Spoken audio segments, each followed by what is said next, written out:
네, 오늘은 바쁘게가 아니라 정확하게 사는 삶이라는 제목으로 하나님 말씀을 좀 살펴보겠습니다. 요즘 사람들에게 인기 있는 강의 주제를 살펴보면 여러 가지가 있겠습니다만 그중 이 시간을 잘 활용하는 법에 대한 강의들이 많이 있더라고요. 이런 강의들을 보면 두 가지의 큰 맥락이 보이게 되는데, 하나는 개인화입니다. 사람들이 지금도 개인주의적이지만 앞으로도 인류의 모습은 전문가들이 뭐라고 말하냐면 초개인화 시대로 돌입하고 있다, 이렇게 이야기하더라고요. 그래서 함께 하는 것보다 개인주의적인 삶을 사는 것이 더 낫다라는 판단입니다. 그래서 그런 맥락으로 이 시간을 잘 활용하는 법에 대하여 말하고 있는 강의들이 많이 있더라고요. 또 다른 하나는 시간 활용의 중심에 자기 개발이라고 하는 개인의 소원과 욕구가 있습니다. 시간을 활용하여 오직 자기를 기쁘게 하는 삶, 또는 자기의 욕정을 채워가는 그런 쾌락적인 삶을 사람들이 추구한다는 것입니다. 모든 것이 다 육체적인 욕망과 관련이 있는 것이죠. 그래서 시작과 과정과 결말이 육체로 끝난다는 말입니다. 듣다 보면요, 결론은 그런 것 같아요. 시간에 대한 강의를 잘 듣다 보면 결론은 이런 겁니다. 바쁘게 살아가는 것이 열심히 사는 것이고, 그것이 이 세상에서 인정받는 삶이다, 이렇게 결론을 내리고 있는 것을 보았습니다. 세상이 시간을 이렇게 이해하고 있다면 우리 그리스도인들에게 시간은 어떤 의미가 있을까요? 그리고 성경은 이 시간에 대하여 우리에게 무엇을 이야기하고 있을까요? 15절 말씀에 보면 이렇게 시작하고 있습니다. 그런즉 너희가 어떻게 행할지를 자세히 주의하여 지혜 없는 자 같이 하지 말고 오직 지혜 있는 자 같이 하여 세월을 아끼라, 때가 악하니라. 무엇이 현재의 시간을 움켜쥐고 있는지를 보라, 이렇게 말하는 것이죠. 너희가 자세히 주의하여, 이렇게 표현하고 있습니다. 무엇이 우리의 현재 시간을 움켜쥐고 있는지를 보라. 바울은 그리고 이어서 이렇게 말하고 있어요. 세월을 아끼라, 때가 악하니라. 이게 무슨 말이냐면 세월이 악하다라고 설명을 하고 있는 겁니다. 성도는 세월과 시간을 바라보는 안목이 있어야 하는데, 우리들이 살고 있는 때가 악하다는 사실을 기억해야 하는 것이죠. 죄와 악이 미치지 않는 세월이 없다는 뜻입니다. 우리가 사는 세상은 내적으로나 외적으로 악의 세력으로부터 상당한 영향을 받고 있습니다. 그래서 칼빈이 이 본문에 대해서 해석한 것을 보니까 뭐라고 얘기하냐면, 신자라면, 그러니까 성도라면 이 세상의 삶 속에 뭘 느끼게 되냐면 가시밭길이구나, 그리고 이 세상의 모든 환경들이 지뢰밭과 같구나. 제가 군생활을 GOP에서 했거든요. 휴전선에서 근무했는데요. 다 지뢰밭이에요. 다. 그래서 그 이상을 넘어가지 않아요. 보면 다 평화로워 보이거든요. 그냥 평범한 들판인데 절대 넘어가지 못하도록 계속 교육을 하더라고요. 넘어가기만 하면 잘못 밟으면 다 지뢰라는 거예요. 6.25 때 지뢰를 다 뿌려놔가지고 어디에 지뢰가 있는지 없는지를 확인할 방법이 없다, 그 이야기를 하는 것입니다. 예수를 믿는 그리스도인들의 이 세상 가운데 살아가는 삶은 지뢰밭과 같고 가시밭길과 같다. 그래서 상처를 안 입을 수가 없다, 이렇게 얘기하더라고요. 모든 성도들은 천국 가는 그날까지 다 상처를 가지고 있다라고 말씀을 하더라고요. 여러분, 무엇이 현재의 시간을 움켜쥐고 있습니까? 죄와 악입니다. 우리가 살아가는 세월이 악합니다. 그래서 바울은 2장 2절부터 이 주제를 지속해서 설명하고 있는데, 2장 2절에 보면 그때 너희는 그 가운데서 행하여 이 세상 풍조를 따르고 공중의 권세 잡은 자를 따랐으니 곧 지금 불순종의 아들들 가운데서 역사하는 영이라. 이 세상의 풍조란 세상의 죄악들을 가리킵니다. 인류의 역사는 죄의 역사였다는 사실이고, 지금도 이 죄의 역사는 반복되고 있다는 말씀입니다. 사람들은 마음속에 정의를 갈망하는 본성이 있대요. 그래서 정의로웠으면 좋겠다, 사람들이 정의로웠으면 좋겠고, 세상의 모든 환경과 모든 정책들이 정의로웠으면 좋겠다, 이런 갈망을 가지고 있다고 합니다. 그러나 이 정의는 결코 이 땅에서 온전한 정의가 될 수가 없다라고 합니다. 왜냐하면 모든 사람들의 마음에 정의를 갈망하고 있지만 자기 이익을 가지고 있기 때문입니다. 자기 이익의 정의를 왜곡하고 사람들은 이 죄가 가리키고 있는 역사를 적극적으로 따르고 쫓아왔다는 사실을 바울이 설명하고 있습니다. 그러니 바울은 공중의 권세 잡은 자를 따랐으니 라는 표현을 이어서 쓰고 있는 겁니다. 그래서 모든 인류는 사실상 사탄과 같은 편이었다, 이 이야기를 에베소서 2장부터 계속해서 설명하고 있는 겁니다. 신자는 이런 세상을 볼 수 있는 안목이 있는 사람들입니다. 그것을 15절에 오직 지혜 있는 자 같이 하여라는 말씀으로 설명하고 있는 것이죠. 제가 지난주에 말씀을 드렸죠. 14절에 성도도 영적으로 잠들 때가 있다. 그러나 결국 빛의 자녀이기 때문에 주님의 음성을 듣는다고 말씀을 드렸습니다. 우리가 잘 아는 말씀 중에 요한복음 10장 27절에 보면 내 양은 내 음성을 들으며 나는 저희를 알며 저희는 나를 따르니라.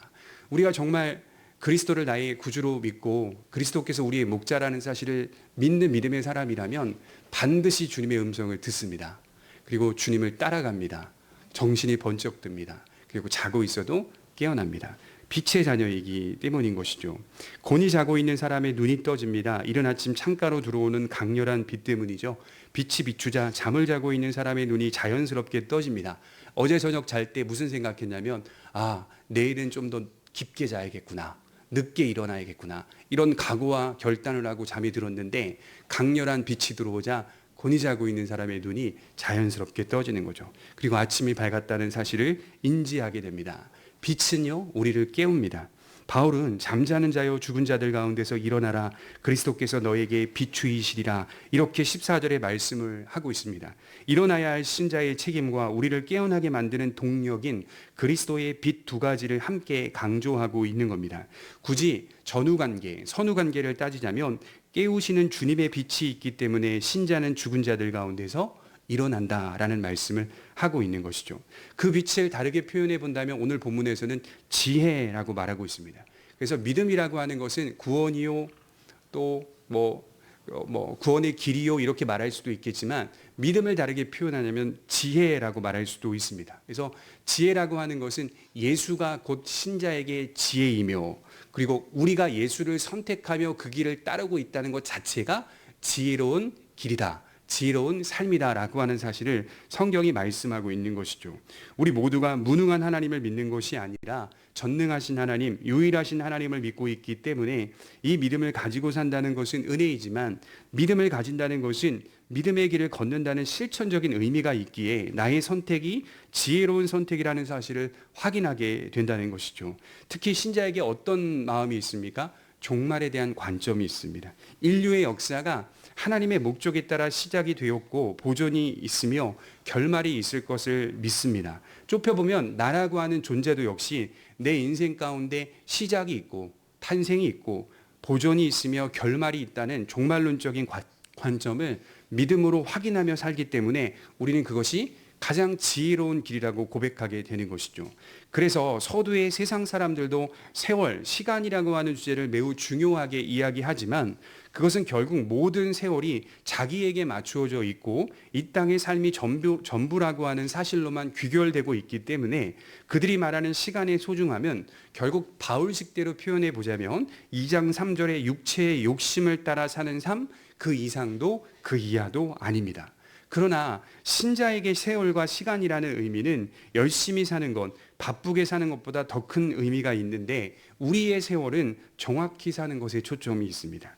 바쁘게 사는 것보다 정확히 살아내는 것이 훨씬 더 중요합니다. 그래서 신자는 믿음으로 충만할 때 어떻습니까? 조급해하지 않습니다. 그리고 사람들이 이루어 놓은 것이 없다고 말할 때 거기에 흔들리지 않습니다. 노년 준비, 물질, 지혜, 학력, 배경 이런 것들을 서로 자랑하고 이야기하며 나는 이만큼 이루어놨다라고 이야기할 때 정말 믿음을 가진 신자는 두려워하지도 않고 조급해하지 않습니다. 왜냐하면 우리는 바쁘게 사는 것보다 정확히 사는 삶을 더 중요하게 여기기 때문인 것이죠. 흔들리지도 않습니다. 열심히 살면서도 우리는 정확히 사는 삶을 원합니다. 그것은 시간마다 하나님을 의지하며 살아가는 믿음의 삶을 의미하는 것이고 그것이 모여져서 주께서 그 결과를 만드실 것을 믿기 때문입니다.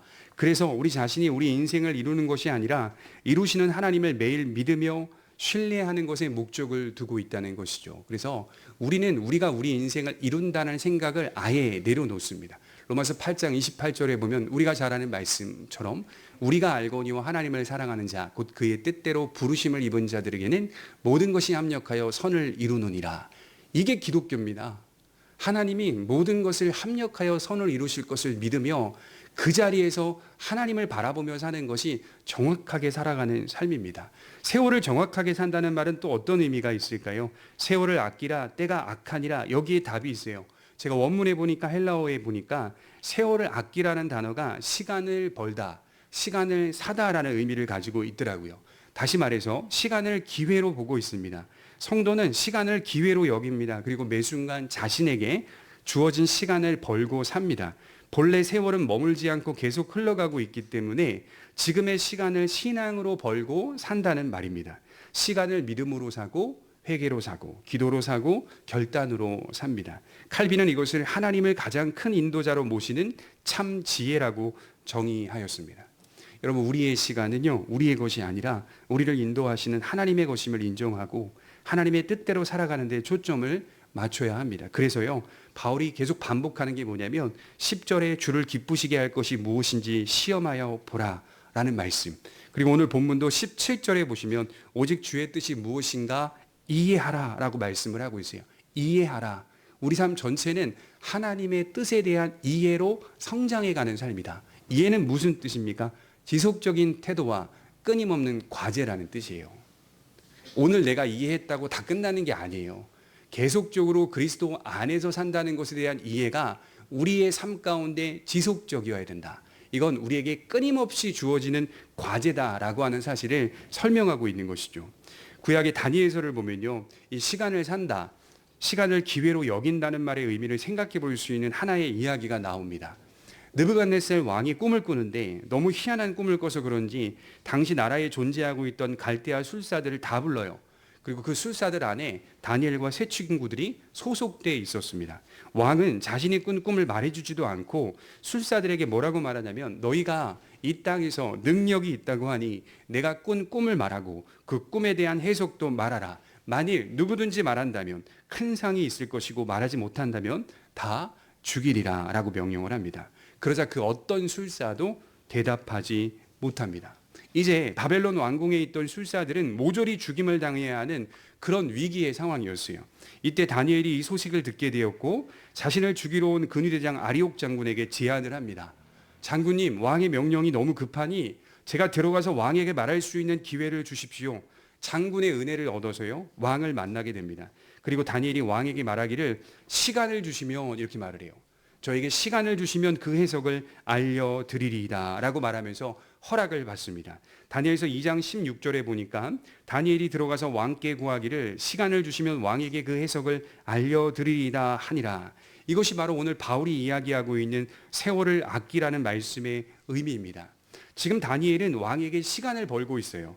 그리고 시간을 사고 있습니다. 그리고 시간을 기회로 삼고 있습니다. 그리고 왕은 허락합니다. 다니엘은 즉시 돌아가서 이 사실을 세 친구들에게 알리고 함께 하늘에 계신 하나님께 기도하자, 이렇게 말합니다. 함께 하늘에 계신 하나님께 기도하자. 그러자 하나님께서 밤중에 은밀한 일을 다니엘에게 보이십니다. 다니엘은 하나님께서 자신에게 지혜와 총명을 주셨다라고 찬송합니다. 그리고 왕에게 나아가 하나님이 보여주신 꿈과 해몽, 그 해석을 명확하게 알려줍니다. 이게 바로 세월을 아끼는 모습입니다. 다니엘은 시간을 벌었고 기회로 삼습니다. 하나님을 의지하는 시간으로 채우고 하나님의 뜻을 물었고 하나님께 영광을 돌립니다. 다니엘의 세월은 하나님만을 참 인도자로 모시며 살아가는 그런 세월이었습니다. 그런 그에게 지혜와 총명이 주어집니다. 그래서요, 지혜와 총명은 매일매일 하나님을 의지하는 자에게 주어지지 갑자기 주어지는 게 아닙니다. 그런 원리가 아닙니다. 매일매일 하늘을 바라보고 하나님만이 나의 참 인도자라는 사실을 믿으며 나아가는 사람에게 이 세상 안에서 주어지는 지혜와 총명이 있다는 것이죠. 여러분, 바벨론은 어떤 나라입니까? 이 세상을 대표하는 상징적인 나라가 바벨론입니다. 성경은 전체 내용이 다 어떻게 되어 있냐면 바벨론과의 싸움입니다. 이 세상을 대표하는 세상 나라 바벨론과의 전쟁입니다. 수많은 우상으로 가득 찬 나라. 그래서 요한계시록도 이 세상을 상징하는 바벨론에 대한 심판, 로마에 대한 심판의 말씀 아닙니까? 에베소라는 도시는 어떻습니까? 소바벨론입니다. 욕망과 쾌락으로 가득 찬 도시. 오직 내가 원하는 것, 내가 기분 좋은 것, 내가 성공하는 것으로만 가득 찬 도시가 에베소입니다. 그런 도시에 에베소 교회가 세워졌고 에베소 신자들은 에베소에 있었던 수많은 시민들과 다르게 전혀 다른 길을 걸어갑니다. 때가 악하다는 사실을 알고 세월을 아낍니다. 그러니까 에베소의 시민들이 얼마나 황당했겠어요. 때가 악하다. 그리스도인들이 그렇게 외치고 있으니 무슨 때가 악하냐. 이렇게 부유한 도시, 화려한 도시에 무엇이 악하냐라고 반문했다는 것이죠. 그러나 그리스도인들은 그렇게 말하지 않았어요. 세월이 악하다, 때가 악하다, 그리고 삶을 바꾸기 시작합니다. 그리고 모든 세월에 초점이 하나님의 뜻과 결부된 삶을 살아갑니다. 그래서 이어지는 17절 말씀이 이렇게 말하는 거예요. 그러므로 어리석은 자가 되지 말고 오직 주의 뜻이 무엇인가 이해하라. 주님의 뜻, 하나님의 뜻.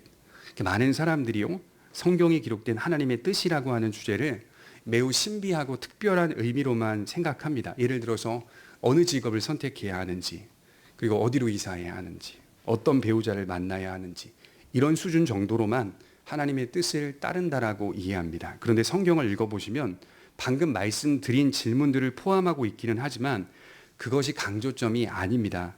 에베소서만 읽더라도 바울이 하나님의 뜻을 따라 살아야 한다라고 말할 때는 하나님의 이 뜻이 숨겨져 있거나 신비한 의미가 아니더라고요.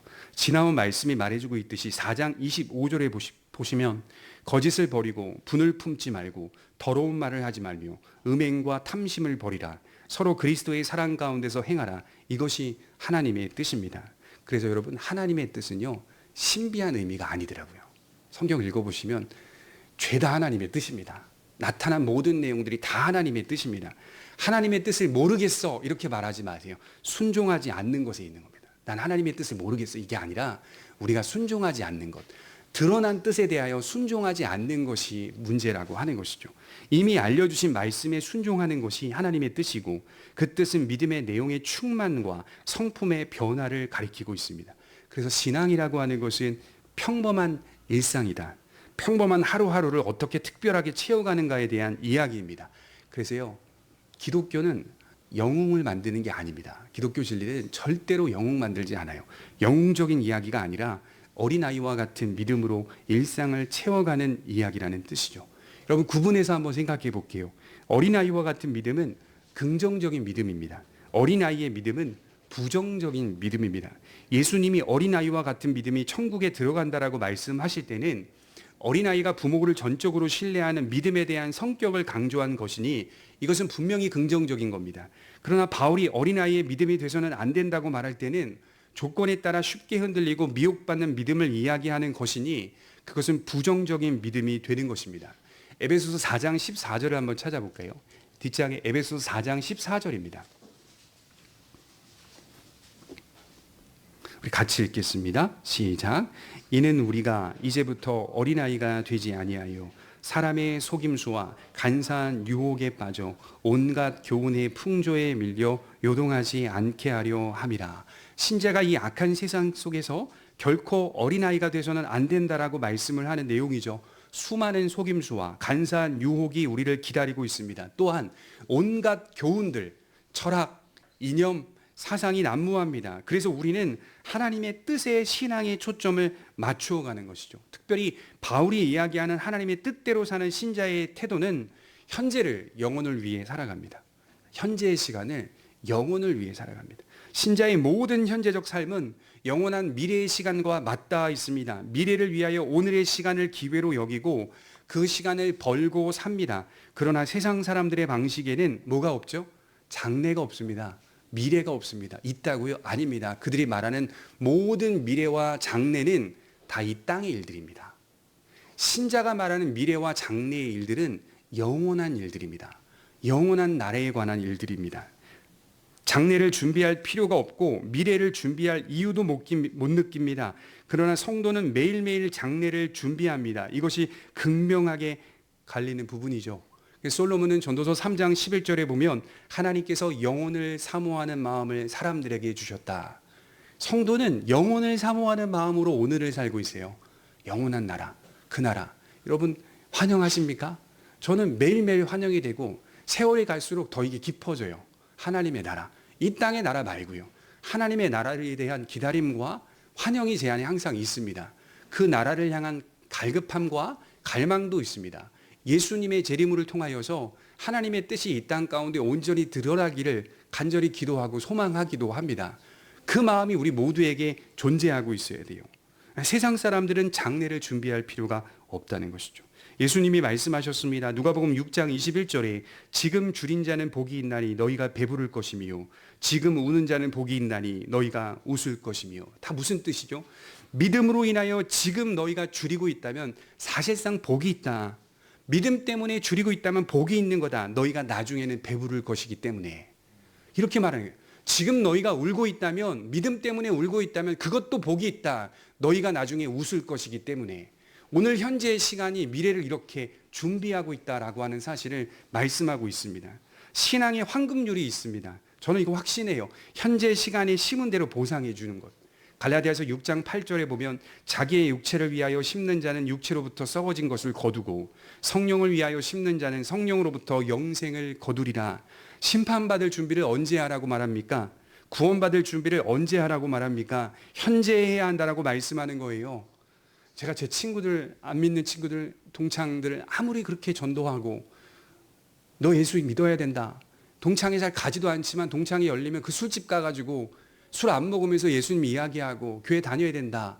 우리 교회라도 나와라. 그렇게 전도하는데도요. 바빠. 시간이 없어. 시간이 나면 교회 갈게. 그렇게 얘기하더라고요. 이게 무슨 뜻이냐면 영혼을 위하여 시간을 내지 않는다는 거예요. 영혼을 위하여 시간을 내지 않겠다는 말이에요. 그 다 어디에 시간을 내겠다는 거예요. 육체를 위하여 시간을 내겠다. 그 얘기하는 거예요. 우리가 교회를 나오는 이유는 하나님께 예배하고 말씀을 듣고 그 은혜 안에서 믿음으로 살고자 하는 마음이 생기는 이유는 영혼 때문입니다. 우리의 진정한 생명 때문입니다. 그 생명 때문에 우리가 이 길을 걸어가고 있는 것 아닙니까? 이렇게 사는 신자에게 유익이 있으니 데살로니가후서 5장 4절에 보면 형제들아 너희는 어두움에 있지 아니하며 그날이 도둑같이 너희에게 임하지 못하리니 너희는 다 빛의 아들이여 낮의 아들이라. 우리가 밤이나 어둠에 속하지 아니하나니 그러므로 우리는 다른 이들과 같이 자지 말고 오직 깨어 정신을 차릴지라.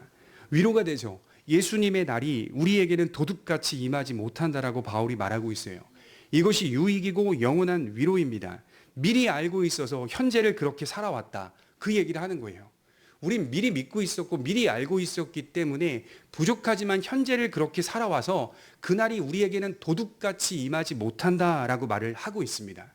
우리는 매일매일 하나님을 만날 준비로 현재를 영광의 날로 채워가고 있습니다. 그래서 신자에게 하나님의 뜻은 궤도를 도는 겁니다. 인생의 궤도를 도는 거예요. 잠깐 실족하고 넘어질 수 있으며 허약한 자신의 신앙을 발견하기도 하지만 계속 하나님의 뜻이라고 하는 궤도를 돕니다. 기차가 조금은 느리게 가고 삐걱거리고 흔들릴 수는 있지만 철로에서 이탈하지 않듯이 신자는 같은 길을 걸어갑니다. 그런데요, 너무나 흥미로운 것은 하나님의 뜻이라고 하는 궤도 속에는 홀로 무거운 짐을 지는 게 아닙니다. 그래서요, 목회자가 강단에서 우리는 지금 영적 전쟁 중입니다. 신앙의 전쟁 중입니다. 우리를 넘어뜨리는 세력들은 세상에 난무하고 가득합니다. 라고 말했을 때 그 의미는 홀로 영적인 전쟁을 치러야 된다는 의미가 아닙니다. 하나님은 여러분들을 구원하시면서 홀로 끝까지 영적 전쟁을 치루라 라고 명령하신 적이 없어요. 구원하심과 동시에 임마누엘 하시겠다고 약속하십니다. 함께 치루시겠다 이 약속을 하시는 거예요. 전혀 무거운 일이 아니다라고 얘기하는 거예요. 하나님의 뜻 가운데 하나님의 약속과 하나님의 보호를 반드시 만나셔야 됩니다. 고난 가운데서도 하나님의 보호가 있습니다. 형통 가운데서도 하나님의 보호가 있습니다. 하나님의 약속이 내게 주어졌다는 것은 그것을 만날 수밖에 없는 은혜가 있다는 거예요. 왜냐하면 너 홀로 그 길을 걷게 하시지 않겠다는 하나님의 의지가 담겨 있기 때문이죠.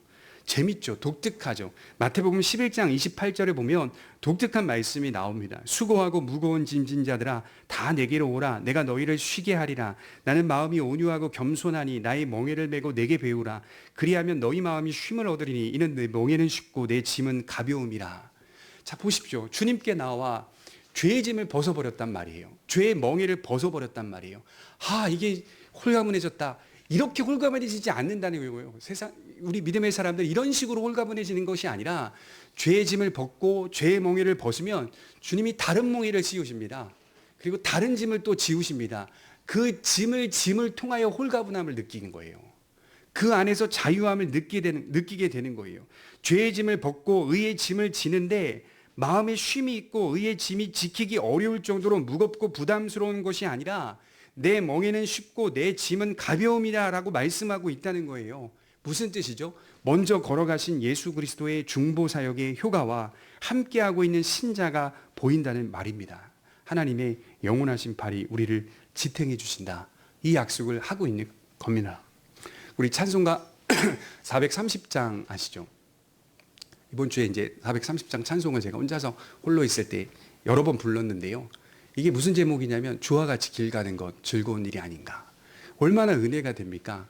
알버트 벤자민 심슨이라는 분이 작곡한 찬송인데요. 이분이 하나의 그림을 그렸대요. 무슨 그림을 그렸냐면 한 어린아이가 주님의 손 붙잡고 끝까지 주님을 따라가는 그 길을 그림으로 그렸습니다. 그리고 나서 이 찬송을 짓게 됩니다. 자신이 이 심슨이 어린아이라고 생각을 했던 거죠. 자신의 길이, 자신이 살아가는 삶이 주님 손 붙잡고 끝까지 따라가는 삶일 뿐이다. 그 얘기를 하는 거예요.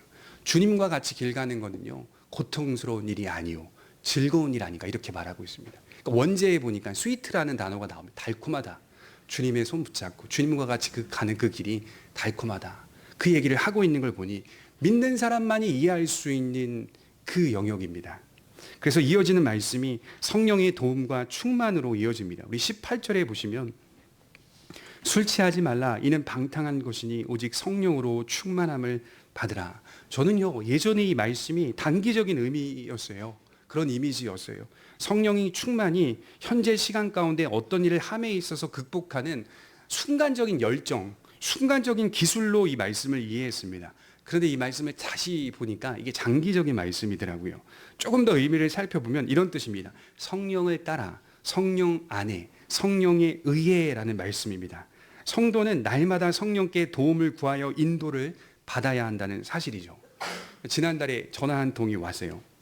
어떤 남성 안수 집사님, 본인이 안수 집사님이시라고 하는데 교회를 나와서 교회를 정하고 있는데 목사님 먼저 하나 묻겠다고. 성령 충만하려면 어떻게 해야 되냐고 이렇게 물어보시는 거예요. 그래서 지금 그 교회 다니고 계시냐고요. 좀 나가고 있긴 하는데 성령 충만하는 방법을 교회에서 알려주지 않는다고 이렇게 말씀을 하시는 거예요. 그래서 제가 너무 당황스러워가지고 그래요? 그러면 일단 우선 지금 다니고 있는 교회의 교육자한테 물어보시고요. 그리고 성령 충만은 지금 제가 단답형으로 대답할 수 있는 내용이 아닙니다. 왜냐하면 저도 성령 충만을 알아가고 있기 때문에 성령 충만은 장기적인 겁니다. 끝까지 천국 가는 그날까지 우리에게 주어진 과제이기 때문에 성령 충만하려고 우리가 노력해야 됩니다. 굳이 제가 말씀드리자면 드러나 있는 하나님의 말씀의 뜻에 순종하고 계십니까? 제가 이렇게 여쭤봤죠. 그러니까 그분은 또 다른 걸 생각하고 있는 거예요. 은사. 성령 충만하려면 어떻게 해야 됩니까? 성령의 능력은 어떻게 옵니까? 다 은사로 생각하고 있는 굉장히 잘못된 이해이죠. 성령 충만은 지속적으로 하나님께 도움을 구하는 겁니다. 그 안에 살고 그 안에 머물며 그분이 우리에게 가르쳐 주신 그 뜻을 우리가 몸소 우리의 삶 가운데 실천하고 세상과 다르게 거슬러 살아가는 삶을 보이는 것이 성령 충만한 인생의 모습이다라고 하는 것이죠. 그래서 성령이 우리에게 어떤 분인가를 묻는다면 먼저는 그분은 우리 안에 내주하셔서 죄인을 거듭나게 하시는 분이며 이게 죄인들에게는 가장 우선되는 주제입니다. 누가복음 11장 13절에 보면 너희가 악할지라도 좋은 것을 자식에게 줄 알거든 하물며 너희 천부께서 구하는 자에게 성령을 주시지 않겠느냐 하시니라. 자, 하나님께서 자녀에게 좋은 것을 준대요. 가장 좋은 걸 준대요. 기대했어요. 사람들이 무슨 기대했죠? 돈, 명예, 권세를 기대했어요. 그런데 하나님은 가장 좋은 것을 주시는데 뭘 주시냐? 성령을 주시지 않겠느냐? 이렇게 굉장히 다른 의미로서의 우리에게 선물을 주고 계시는 것을 확인하게 되는 것이죠. 죄인이 우선적으로 받아야 할 가장 좋은 선물은 성령입니다. 죄인이 이 세상에서 먼저 구해야 하고 먼저 받아야 할 것은 성령입니다. 하나님 아버지께서 자녀에게 가장 좋은 성령을 주신다라고 약속하고 계십니다. 그래서 우리는 성령 받음이 우리의 생애 가운데 가장 큰 은혜임을 믿으며 감사하는 사람들이 되어야 합니다. 그리고 나서 바울은 거듭난 죄인이 하나님의 자녀가 되어 그리스도의 장성한 분량이 충만한 데까지 성장하게 되는 내용도 성령이라고 설명하는 것이죠. 그래서 성령은 신자가 거할 영역이고 신자가 나타내야 할 내용이라는 말씀입니다.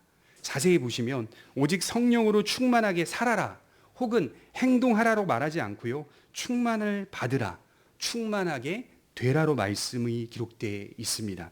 이것은 이미 주어진 성령에 의해 확립되는 신자의 마음을 가리키는 말씀입니다. 그 성령의 상태 안에 더 깊이 충만해지라, 이 얘기를 하는 것이죠. 마치 술 취한 사람이 술로 채워지고 술에 의해 지배당하는 것처럼 성령 받은 사람은 성령으로 채워지고 성령으로 인도를 받는 그 말씀을 하고 있는 겁니다. 그리고 날마다 성령님의 도움을 구해야 한다는 뜻입니다. 그럼 왜 술이라고 하는 주제가 나올까요? 온갖 방탕함과 무절제의 대명사가 술이기 때문입니다. 예전이나 지금이나 똑같아요. 술은 온갖 방탕함과 무절제의 대명사. 아마도 바울은 에베소에서 정기적으로 열리는 이교 축제를 보았을 겁니다. 이 축제가 얼마나 퇴폐적이었는지 술 취함과 방탕이 가득했다고 합니다. 술은 욕망을 충동시키며 눈을 그릇된 길로 인도하고 정신을 몽롱하게 만들고 무절제하게 하며 난폭하게 만들기도 하고 사람을 아주 의기소침하게 만들기도 합니다. 바울이 그것을 본 거예요. 그래서 술 취하지 말라는 말씀은 술 자체를 거론하는 말이기도 하지만 마음을 진리로부터 이탈하지 말라는 뜻입니다. 술 취한 것처럼 몽롱한 그리스도인이 되지 말라는 거예요. 몽롱하게 애매하게 서 있는 신앙인들이 되지 말라는 거예요. 제가 볼 때는 성령 충만함을 받으라는 것은 신앙의 건전함에 항상 머물러 있으라는 뜻입니다. 보이는 것보다 보이지 않는 것을 더 믿으며 현재보다 미래에 하나님이 도와주실 것을 믿고 믿음을 방해하는 모든 악조건들을 인내로 참으며 의에 대한 하나님의 보상을 기다리며 그렇다고 해서 자기의 공로를 내세우지 못하고 오직 하나님의 긍휼히 여기심을 바라보는 믿음의 내용이 성령의 충만함이라고 말할 수가 있습니다. 금주에 어떤 책을 보니까 이 철학자가 뭐라고 말하냐면 사람은 어제 생각과 오늘 생각이 또 다르다. 얼마나 웃깁니까? 그게 인간이래요. 안 믿는 분인데 그분이 하는 말이 사람은 어제의 생각과 오늘 생각이 또 다르다. 그럼 이게 표대가 없다는 뜻이잖아요. 사람이 그래요. 기준이 없어요. 이것이 인간입니다. 그러나 신자는 복음에 있어서만큼은 어제 생각과 오늘 생각이 한결같아요.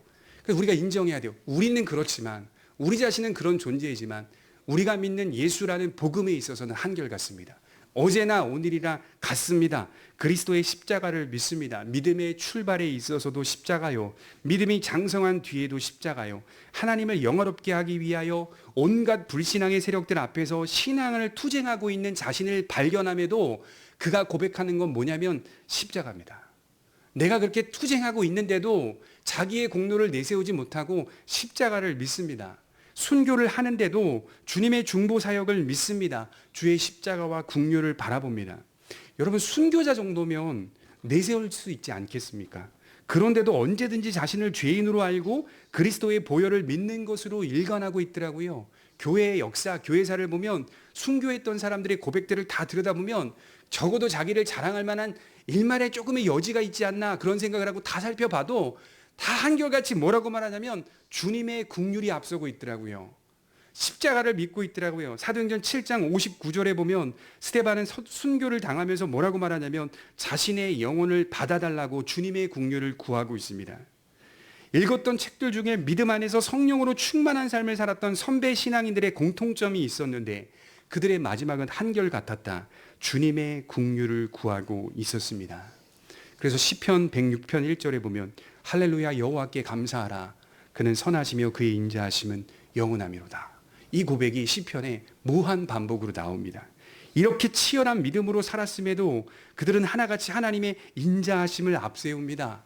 다윗은 시편 138편 8절에 말하기를 여호와께서 내게 관계된 것을 완전케 하실지라 여호와여 주의 인자하심이 영원하오니 주의 손으로 지으신 것을 버리지 마옵소서. 이게 무슨 뜻이냐면 다윗 자신이 그 신앙을 지켰고 목적을 향해 달려갔다는 말을 하고 있는 거예요. 그런데 나중에 뭐라고 말하냐면 그러나 내가 이렇게 할 수 있었던 것은 하나님의 인자하심이 나를 둘렀기 때문입니다. 그러므로 주님의 손으로 지으신 자신을 버리지 말아 주옵소서. 이 기도를 하고 있는 겁니다. 나를 버리지 말아 주옵소서. 주님 뜻대로 살았잖아요. 순종했잖아요. 치열하게 살았잖아요. 하나님의 백성으로 서 있었잖아요. 그런데 그도 마지막에 뭐라고 말하냐면 주님 저를 버리지 말아 주옵소서. 하나님의 인자하심이 앞서고 있는 고백을 하고 있는 겁니다. 이게 바로 겸비한 마음입니다. 하나님 앞에 서 있는 진실한 신앙인의 고백입니다. 몇 가지 옳은 행실이 우리를 의인 만들어주는 게 아닙니다. 출발도 과정도 끝도 그리스도의 중보자 되심이라는 사실입니다.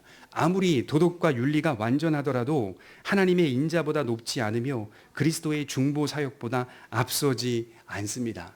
그래서 이런 건강한 신자의 세월과 시간은 이런 모습으로 흘러가는 겁니다. 우리 19절을 보겠습니다.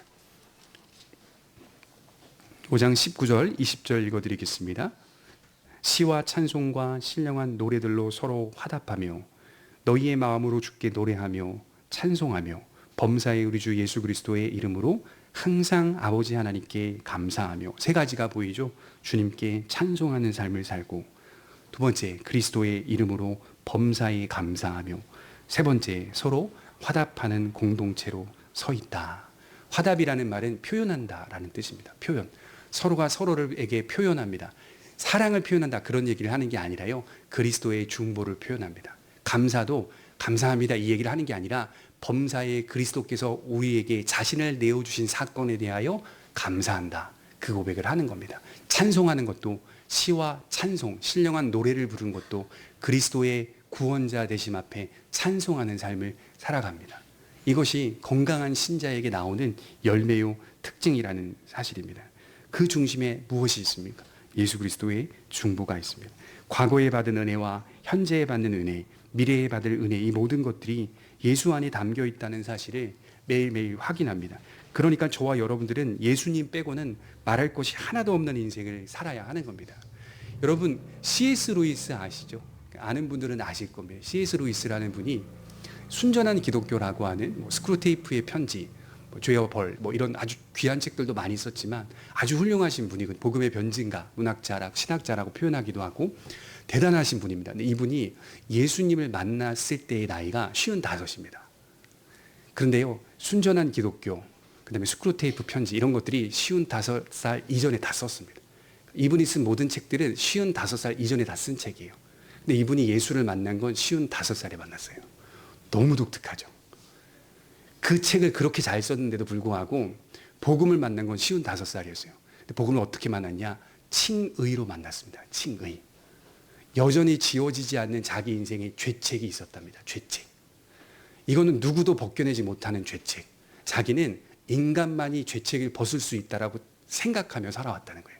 근데 그게 아니라 하나님이 나를 의롭다 하셨다라는 사실을 믿는 그 믿음이 자신을 이렇게 자유롭게 하는지를 처음 알았다는 거예요. 그때 비로소 그 복음이 자기의 복음이 되었다라는 고백을 하고 있더라고요. 그래서 이 사람이 신부님에게 편지를 씁니다. 신부님, 고해성사 받지 마시고 마음을 높이 드십시오. 이렇게 편지 씁니다. 사람들에게 수많은 죄악들에 대한 고해성사 받지 마시고 신부님 자신의 마음을 높이 드십시오. 주님은 우리를 용서하셨습니다. 그 고백을 하고 있더라고요. 이것이 우리를 지탱해주는 힘과 능력입니다. 결론을 맺습니다. 악한 시대일수록 성도는 세월을 욕망으로 채우지 않고 하나님의 뜻으로 채웁니다. 성령의 도움 안에서 오늘을 영혼을 위한 시간으로 살아가는 지혜로운 성도들이 되셨으면 좋겠습니다. 시편 90편 12절에 우리에게 우리날 계수함을 가르치사 지혜로운 마음을 얻게 하소서.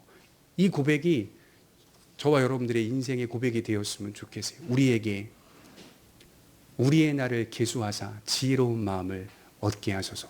우리 한날 한날을 계산하며 산다는 의미가 아니라 우리가 누구인지 인생의 유한함을 깨닫고 하나님 앞에서 시간을 바르게 사용해야 한다. 이 고백을 다윗이 하고 있는 겁니다. 우리가 누구인가? 하나님 앞에서 유한한 존재라는 사실을 믿으며 그 무한이 우리의 유한 안에 들어와 우리와 함께 하고 계신다는 사실 앞에 감사하고 찬송하며 서로를 화답하며 교회 공동체를 세워가는 그런 성도들이 되시기를 주님의 이름으로 축원합니다. 기도하겠습니다. 거룩하신 하나님,